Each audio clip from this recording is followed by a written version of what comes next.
Welcome to another edition of the Fieldhouse Podcast. I'm your host, Sam Vecenie. I'm here with managing editor of the Fieldhouse, Seth Davis. We're going to talk about a jam-packed Sunday in college basketball. We saw Michigan take down the Big Ten tournament. We saw Cincinnati pick up a quality win over Wichita State at Wichita State. We saw Lipscomb, Radford, Loyola Chicago punch their ticket to the NCAA tournament, as well as a couple of other ones that will get locked down later tonight, if I believe correctly. So, Seth, how's it going, man? We've got a nice little weekend of college basketball here. You're up in New York. You got a chance to sit down with Bruce Rasmussen over a nice little Sunday lunch. So how are things going? It's going well, man. Had a nice, long, active day in the studio at CBS Saturday and Sunday, and everybody's rolling into town for our CBS Turner seminar tomorrow and press junket on Tuesday. And Tuesday also happens to coincide with the release of my new book, Getting to Us, How Great Coaches Make Great Teams. So if you don't hear me talking somewhere this week, then you're obviously not on planet Earth. So I will apologize in advance to everybody. But no, it's you could really feel March. I felt it like, especially today, with everything going on, you had the great Wichita State Cincinnati game, which was on our air, and then the crazy finish to the Radford game, and then the Lipscomb Florida Gulf Coast game was good God off the chain. So and then the Big Ten tournament. So definitely feels like March. You think that once the Oscars end, and we're recording right in the middle of the Oscars right now, that press junkets would end, but no, they are year round in whatever field you're in the entertainment industry. So I'm glad that you're going to be up in New York dealing with some Turner and CBS stuff, getting ready for March. I think we should probably just jump right into this Michigan-Purdue game. Michigan really kind of took Purdue to the cleaners, I would say, taking down the Big Ten tournament title for the second year in a row. You and I have been pretty high on Michigan all year. It's the best defense that John Beilein has ever had in his tenure at Michigan. I think that's what attracted us to them. But you in particular have been very, very high all season on Michigan. So what did you see today that kind of confirmed that sense of belief for you? Well, thank you for giving me credit. Not that I'm looking for credit, mind you, but I will reference everybody to my late December column where I do the stock report, buy, sell, or hold. And I don't know that I necessarily have done this every year, but most every year I pick one team that I feel is vastly undervalued, and I give them a coveted buy plus rating. So out of the 50 teams or so, 50 plus teams that appeared in the stock report, Michigan was the one that got my buy plus rating. And the main reason, Sam, is, at the time they were unranked. And, they lost some games early on. And, we've seen this before with Beilein, and having spent a lot of time with John and getting to know how he coaches and how he builds teams. He truly has one of the most intricate, complex offenses in all of college basketball. I mean, he's got file cabinets full of plays, and they all have these different names, and there's a lot of complicated back cutting and screening and pick and popping and roll and replacing, and it's just a bevy of activity that really requires all five players to be in sync, and that takes a lot of time to develop. And so not only, and I certainly like his talent, I saw the talent that he had there, and particularly working in a guy like Charles Matthews, who's a transfer from Kentucky. So it takes time for the new players to adjust and for everybody to get in sync to playing together. But more to the point is that when they get outside of the conference and when they get into the NCAA tournament, they're playing against teams that are not accustomed to playing against that style and against that personnel, and it becomes that much more effective. That's why his teams, you go back to his teams at West Virginia, the 2013 team that had no business being in the championship game but got there anyway. Last year they made that great run. The combination of everybody getting in sync and then the unfamiliarity of the NCAA tournament definitely works to Michigan's benefit. But I have to say I did not foresee when I put that rating on them in December that they would be this good defensively. And if you look at their personnel, they got some big guys. I mean, obviously, Mo Wagner being a 6'11" stretch 5, and John Teskey today at 7'1", having the game of his life. But even their guards, Abdurrahman is 6'4", Jordan Poole is 6'4", Matthews I mentioned at 6'6". These are big guys, and they really you could see today in particular, Sam, not only are they committed to defense and are they good at defense, but I think they really enjoy playing defense, digging into Haas and trying to bat the ball away and getting out on the break. So it was a very impressive display, a really, really good offensive team in Purdue that they basically shut down there in the second half. And, here we are right on cue, seeing now we'll see how this delay affects them. I don't think it's a good thing, especially when you're playing well. But once they get a couple of games under the belt in the tournament, I wouldn't be surprised. I mean, I got to decide 1 week from today. We have the selection show down in Atlanta, and I still haven't decided who I'm picking to win the championship. But it could be Michigan. I think they're that good. Oh wow, you are very high on Michigan. Well, I don't know who else. Like I keep asking, who had to pick today a team to win the championship? Who would you pick? I'd probably pick Duke right now, just given the way they're defending. But I mean, I think you're right in that it's very open and that this year could lead to some sort of aberrant outcome where a 3 seed comes up. Because I think Michigan's probably going to be in the 3 to 4 seed range. Wouldn't you agree? Probably. I don't think they've done enough to get to the 2 line. So I would guess a 3 would be my guess. Yeah, and it's not out of the question that this could be the year where a 3 seed comes out and ends up winning it. And I wrote in January about Michigan's defense. I think that this has been the key to what they do all season, and it's before they've even picked up over the course of the later part of the year defensively. I wrote about them when they were in the top 30 defensively, and I was like, wow, this is very clearly the best B-line defense that we've ever seen. And now they're 6th in KenPom in adjusted defensive rating, and it's a really, really impressive run. And I think the key to it all is Xavier Simpson at the top, man. That guy pressures the heck out of the ball. He is really, really good at just disrupting everything you want to do to get in and out of your offensive sets. Mo Wagner's really improved defensively. Teskey's a really good presence inside defensively. And they're athletic. They're really athletic. Abdur Rahman, Charles Matthews, these guys are all really, really long, really smart defenders who get after it on that end, and that really helps. I mean, you look at their statistical profile, it's not like they're a standout in anything other than limiting opponent 3-point attempts. That's what they do better than anyone, and I think we saw that against Purdue today, for instance. They did 2 things against Purdue that I think really put the Boilermakers into a world of hurt. So what they did was they put Haas into ball screens every single time, and you mentioned all of the intricacies of the Michigan offense, but at the end of the day, a lot of it does come down to the fact that they will put you in ball screen actions constantly. And a guy like Isaac Haas, Purdue's just going to have him out there, and they're going to see what he can do offensively, and they're going to hope to outscore you. And they're solid defensively, but at the end of the day, Haas is a liability there, and Michigan took full advantage of that. And then second, I mean, this Purdue team has been unbelievable all season from behind the 3-point line.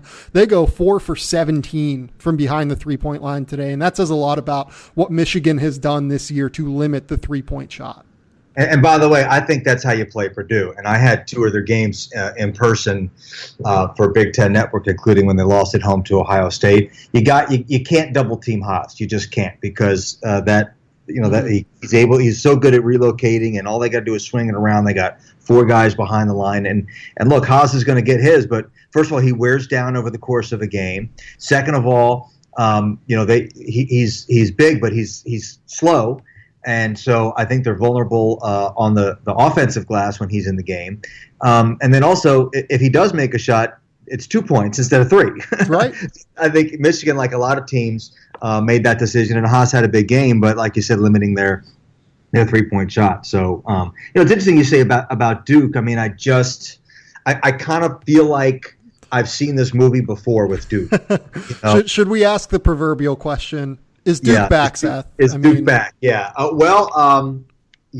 were 2 different teams there in that game. I mean, let's remember they got down 10, and basically, they made 3-point shots. And I'm wary of teams that really depend so much on the 3-point shot. That's why I'm wary of picking Villanova, and I love Villanova, and I might well pick them to win the championship, but they're a little dependent on that 3. And at some point in the tournament, the 3's not falling. Now, Duke, of course, has monster inside and Marvin Bagley, and then a great monster 1A and Wendell Carter. So, but clearly the zone. I mean, Duke is now ranked 10th in the country in defensive efficiency. It's insane.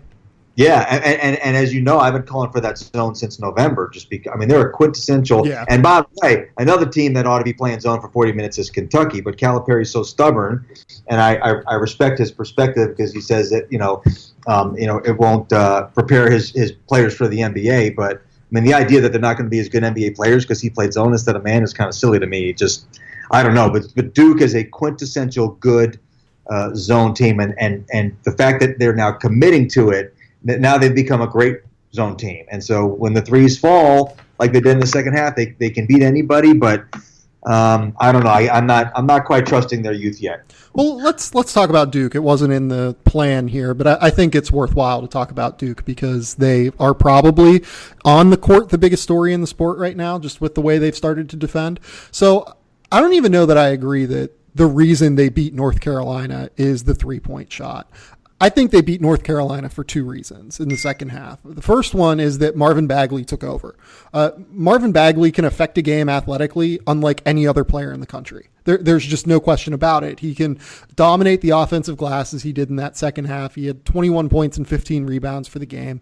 And he can just go up over you and create secondary possessions, and he can finish up over you, and he can run out on the break, and he can really just kind of dominate a game that way with his unbridled energy. And, the second part of what I think happened with Duke in that game was that they got the best half from Trayvon Duval that they've got in 3 months.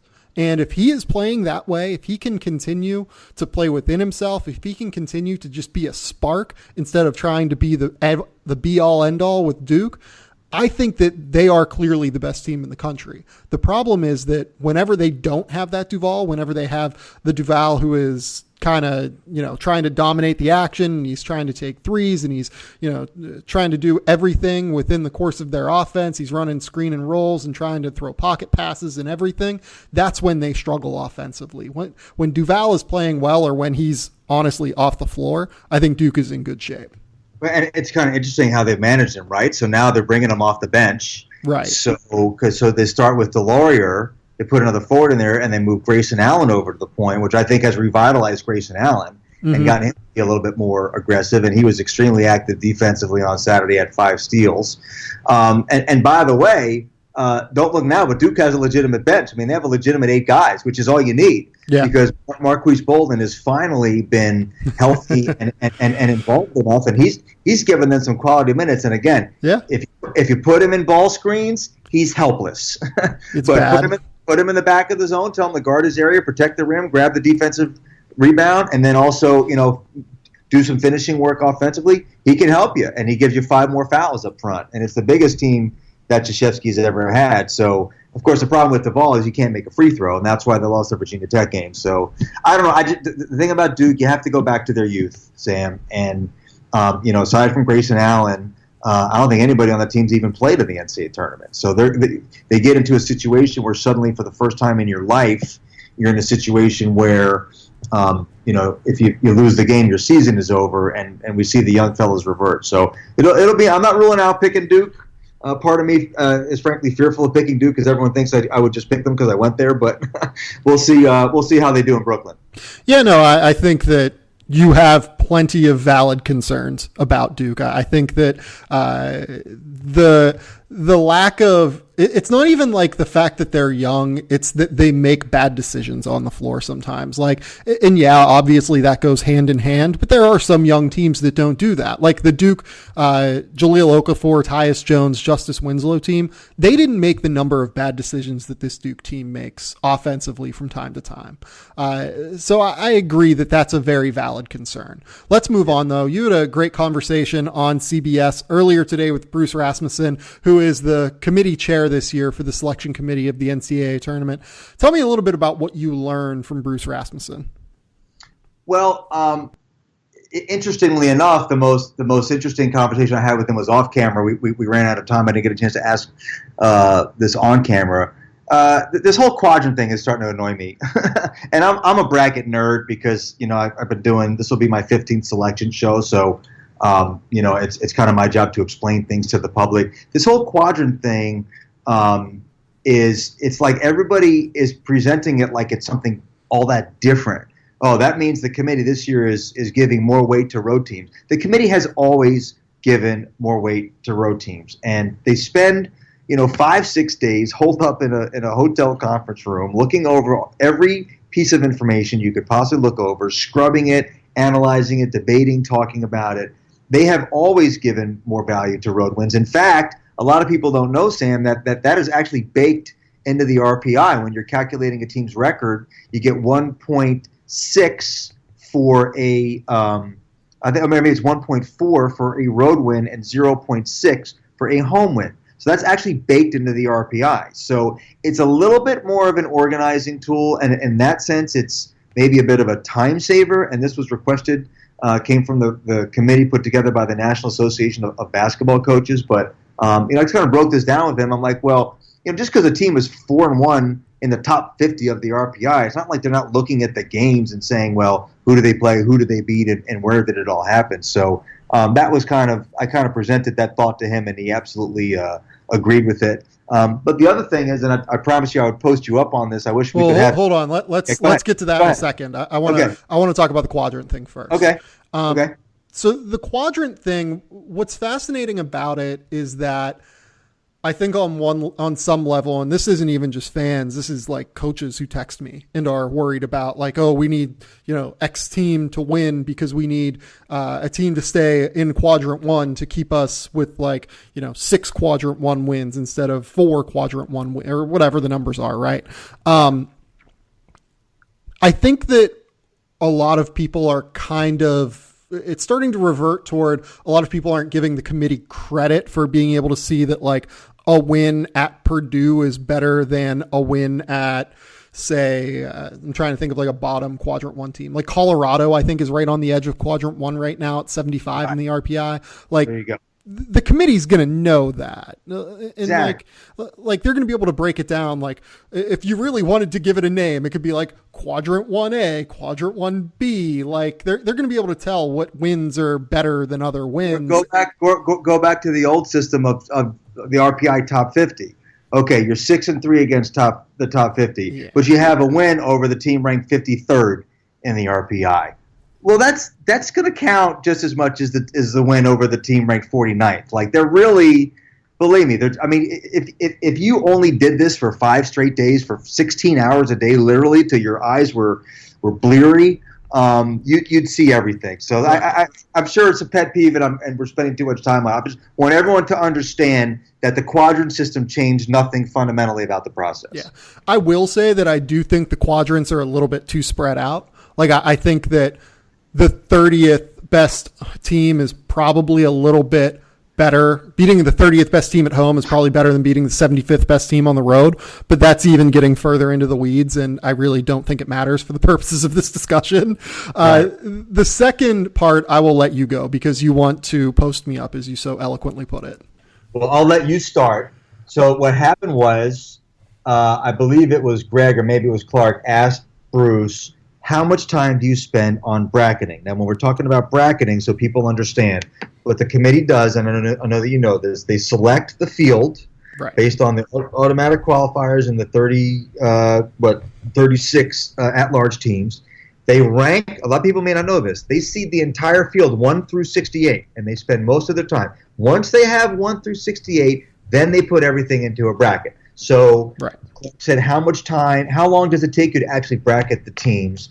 And his answer was under an hour. So they actually don't start doing that until Sunday, maybe late morning or early afternoon, with the selection show coming up at 6. And our friend and colleague, Mike DeCourcy, I love him, wrote something on Twitter to the effect of, that it was ludicrous that he said that, and you piggyback on him, and I promised I would post you up. So let me be clear on this. This is like the third time in my life I have agreed with Mike DeCourcy.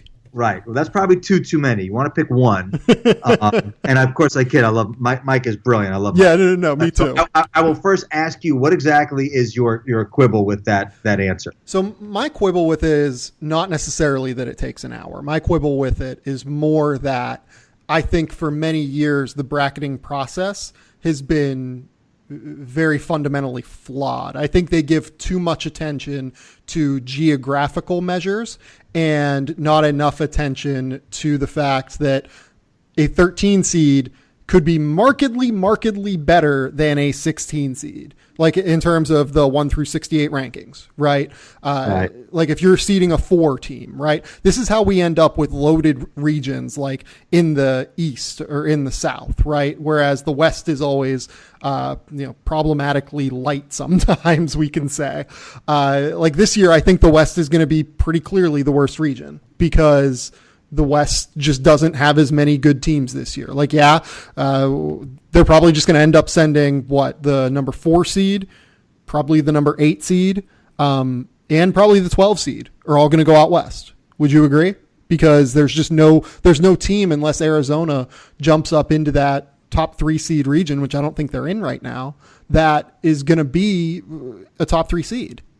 Well, a couple things. First of all, I always laugh when people say, well, this is the strongest region and this is the weakest region. And I'm like, well, first of all these teams don't have to play each other, right? Like you can only play one team at a time. And then I would also submit that, a lot of times people are basing that analysis on their opinion of teams that are different from the committees. In other words, if you did 1 through 68, you might have, a certain team ranked 12th overall, and the committee might have them ranked 22nd overall, which in the grand scheme of things is not that big of a difference, but in a bracketing situation can be a big difference. And then, the geography much more comes into play with the first week assignments. Right. The spreading out of the regions has more to do with one of their principles, which is that you cannot have teams from the same conference in a particular quadrant. So if you're going 1 through 4, you cannot put 2 Big 12 teams in the same 1 through 4 unless there are more than 4 teams from that conference in the top 16 overall seeds. So really, and then and it was actually interesting when they did the bracket preview. And I honestly forget which teams it was, but he explained that they did switch. So what they do is after they go 1 through 4, they stop and they evaluate competitive balance. Now they're supposed to give preference to geography because if you're a higher seeded team, you should be rewarded by playing as close to home as possible. After they get through the 4 lines, they look in the software. I don't know if you've ever done the mock. Have you ever done the mock selection? I have not. Okay, it went away for a couple of years. I think they're going to resurrect it because they're having. I was going to say I don't think it's happened in the last 2 years. We'll have to get you there, and I'll sit you next to Mike DeCourcy.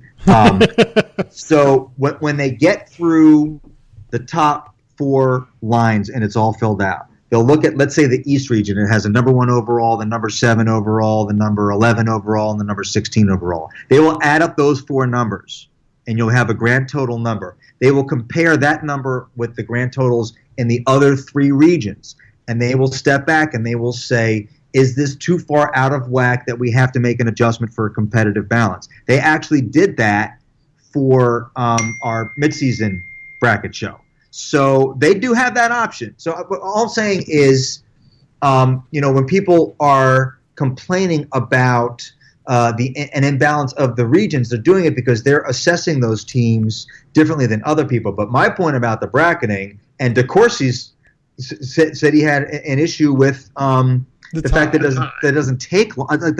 Of all things to complain about, and there are many.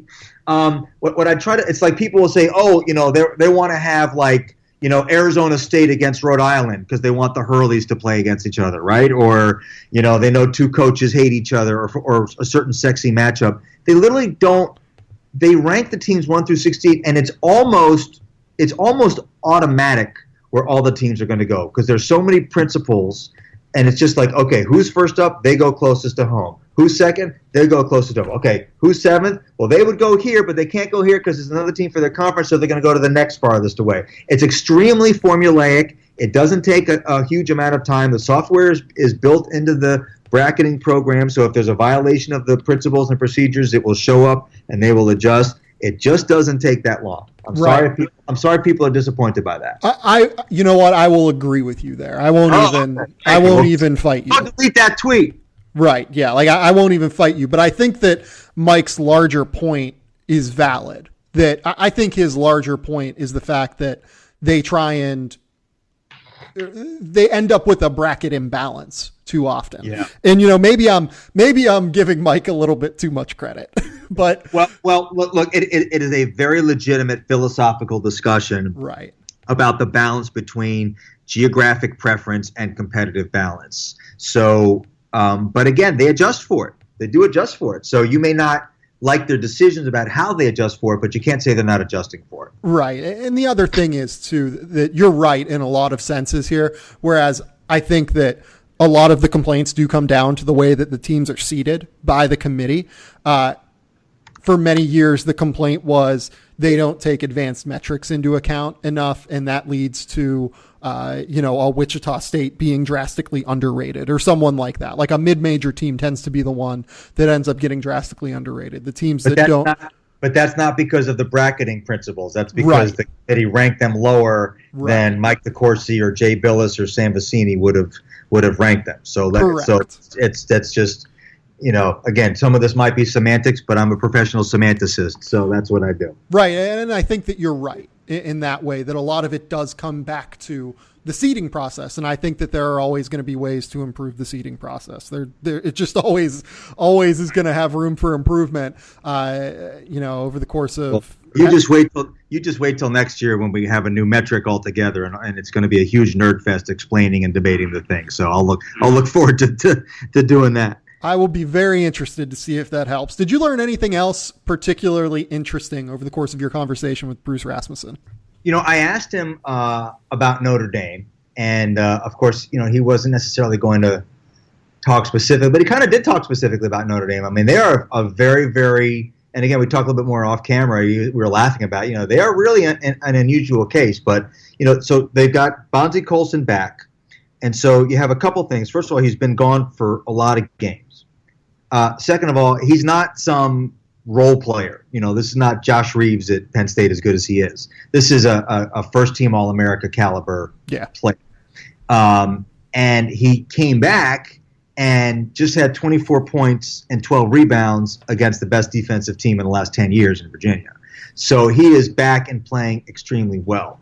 But the bottom line is, I want to say they have Virginia Tech in the first round of the ACC. I could be wrong, but they have to show that they are an NCAA tournament caliber team with Bonzie Colson. They have to get really, really close. If they're on the bubble and now maybe they're being compared to USC or Boise State or whoever else is on the board, Syracuse, Louisville, if they're super duper close, I think the Bonzie factor could push them over the edge. It was really, you'd be, a lot of times injuries play a part, but you'd be hard pressed to find an example of a player this good, missing this many games, coming back at this point of the season and playing this well. That'll be interesting to see. Yeah, no, I agree with you that I'm going to be fascinated to see how this ends up shaking out. For reference, Notre Dame has Pitt in the first round. So, yeah, basically they have Virginia Tech in the first round of the ACC tournament. And if they beat Virginia Tech, they get Duke in the quarterfinals. And that is going to be, oh boy, is that going to be a fascinating game, because Bonzie Colson and Marvin Bagley are maybe total polar opposites of basketball players in so many respects. We'll see if that ends up going down, though. Seth, let's bounce around a little bit in terms of these, little conferences, the mid-majors, etc. Loyola Chicago wins the Missouri Valley over the weekend. They beat Illinois State today. Murray State ends up beating Belmont last night in the, what are they? They're the Big South, if I remember correctly. OVC. The OVC. The Big South and the OVC are the two I always get confused. Right. I think Radford was the Big South today. That was the game-winning three-pointer. So, of Murray State and Loyola Chicago, I'm sure you've watched at least a few games over the course of the week. Which team scares you a little bit more if you're a high major? Oh, definitely Loyola. Really? Oh my goodness. Okay. I think this could be. Listen, you need to be lucky. You need to have the right matchups. I think they are a second weekend caliber team. I love their experience. They play with upperclassmen. I think I said the stat today on TV that they won the Missouri Valley Conference by 4 games in the regular season, and they did not have a single player ranked in the top 10 in scoring in the league. Yep. They have great balance. They're a really good defensive team. They're 26th in the country in defensive efficiency. They're 311th overall in tempo. I think that's a deadly combination. And they're 14th in the country in three-point shooting. And they're also great at sharing the ball, 28th in assisted field goals made. I want to say it was maybe 18 assists on 25 field goals today or something like that. They play super well together, a really good glue guy in Clayton Custer. He won the league's player of the year too. Like, he's not even just a glue guy. Like, he is. Exactly. That's a great point. But I only say that because he's not a great scorer, and I don't even think he's the leading scorer. He might be the third or fourth leading scorer. So that shows you. And they just, like I say, all they've done is win. I mean, they've lost 5 games. And by the way, one of their wins at Florida. And remember when that happened, I was like, oh my God, Florida sucks, you know?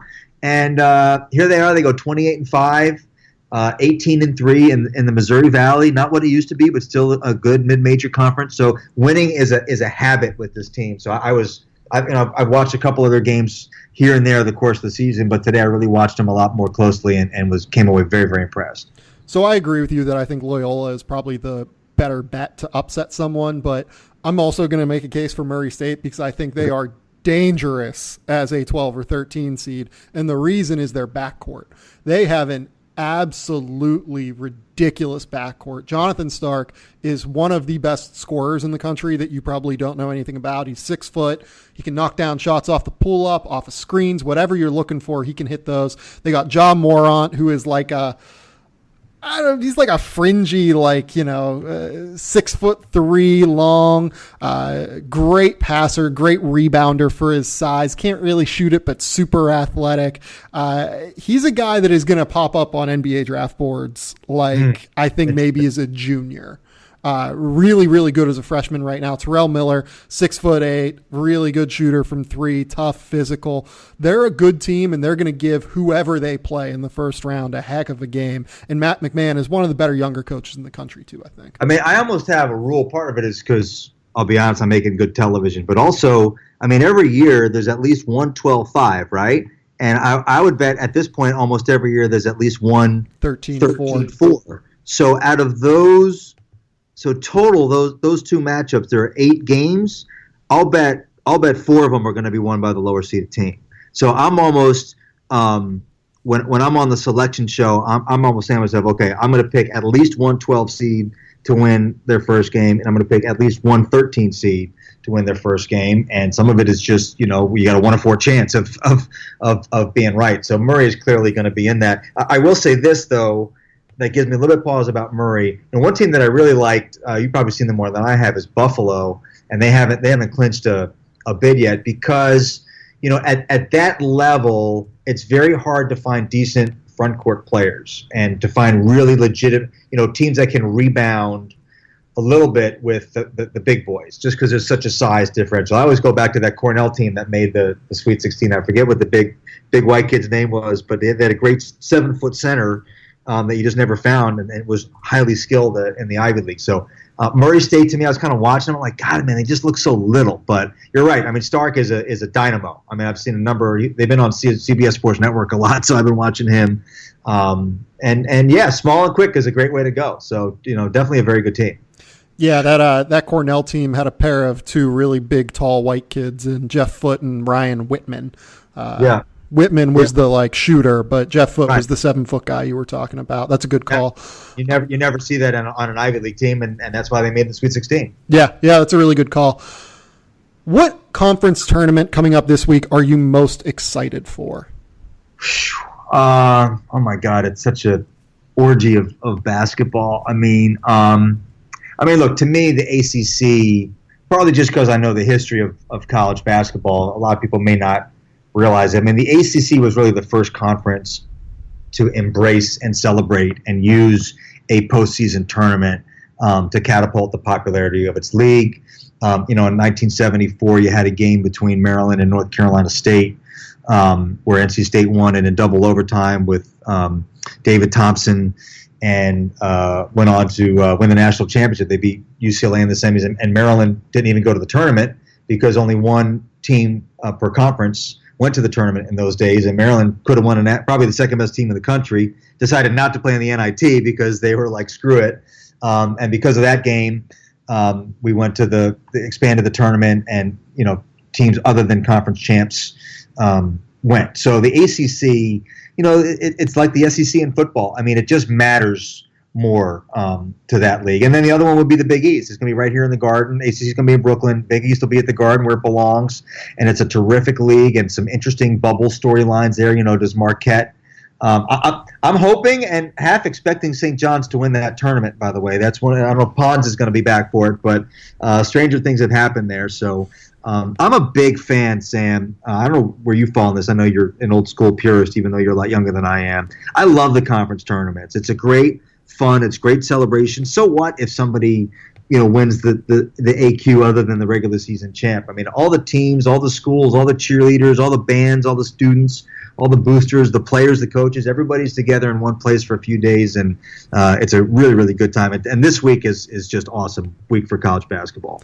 So, yeah, I think that from a basketball perspective, which tends to be the way that I filter everything, and from a competitive standpoint, I don't like the conference tournaments. I don't like the fact that we don't get the best AQ teams in the tournament all the time. I hate the fact that some of these one seeds that aren't going to be in the field because they got upset in their little mini conference tournament over the course of a 2-day stretch.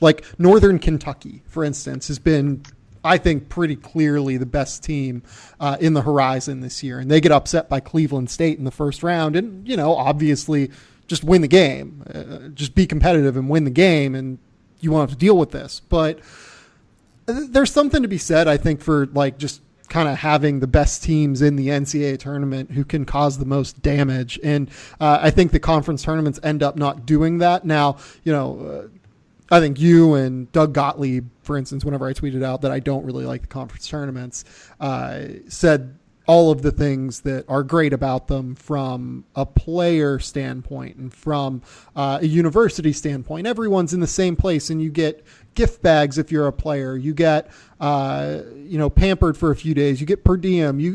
There are just so many little cool things that make them worthwhile, and obviously they make buckets of cash for the conferences involved, and that's in many cases for the mid-majors incredibly important to them, surviving really on the Division I level. So I understand them. I think that they are, I guess, a necessary evil in many ways, but I think from a competitive standpoint, I'm not a huge fan.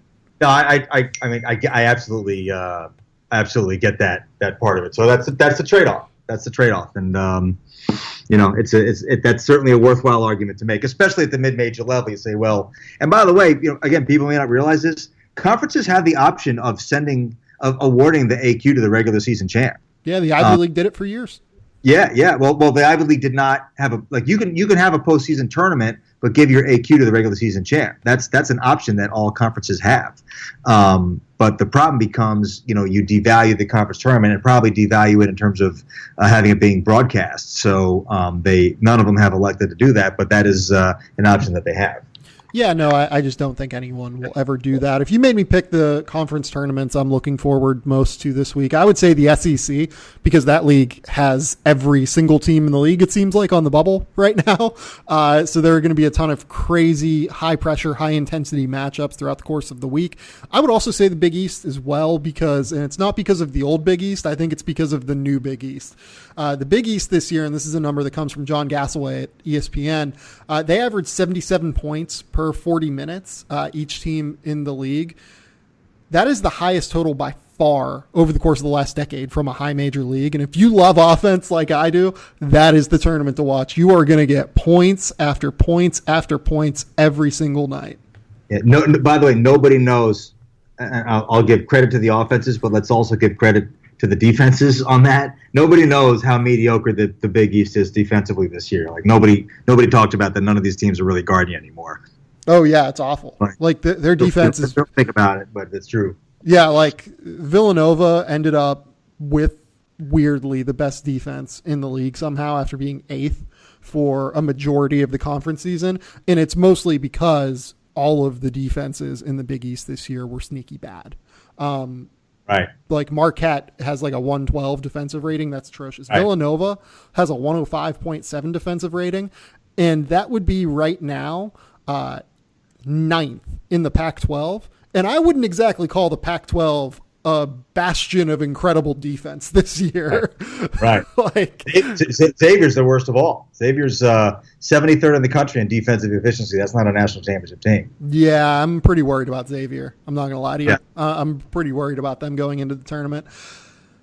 Seth, do you have anything else that you want to talk about before we get out of here? That's it. I'm going to be talking all week about my book, so I better save my voice. Do you want to give a book pitch? Let's give a book plug, man. Come on. Let me tell you a little bit about my book. So the book is called Getting to Us, How Great Coaches Make Great Teams. And what I did is I took 9 coaches, football and basketball, and I profiled them at length. Each coach is a chapter.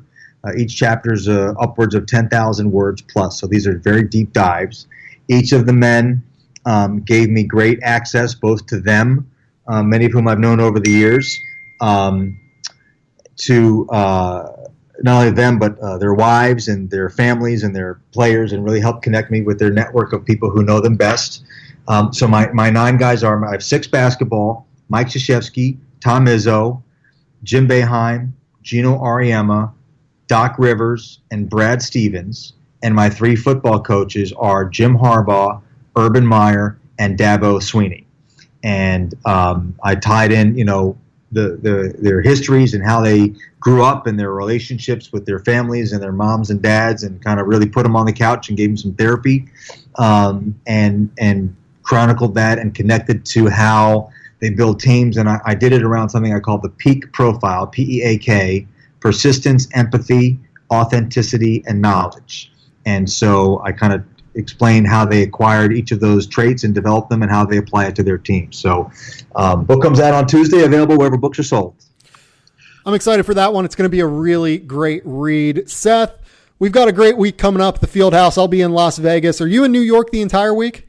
I'll be in New York for most of the week. I'll be in LA for about 30 hours to see my family, and I'll probably spend 16 of those 30 hours on the phone promoting the book to various media outlets around the country. So, these are Seth Davis problems. It's an exciting time of year. Oh my God, the first world problems. This has been the Fieldhouse Podcast. Please remember to rate, review, and subscribe to the podcast on iTunes. Please go subscribe to The Athletic. Keep us employed over there. Keep us up and running. We really have enjoyed the work we've done this year, and we're excited to keep giving you all of this great content going through March Madness. I think that's about all we got. So until next time, we will talk soon. Bye.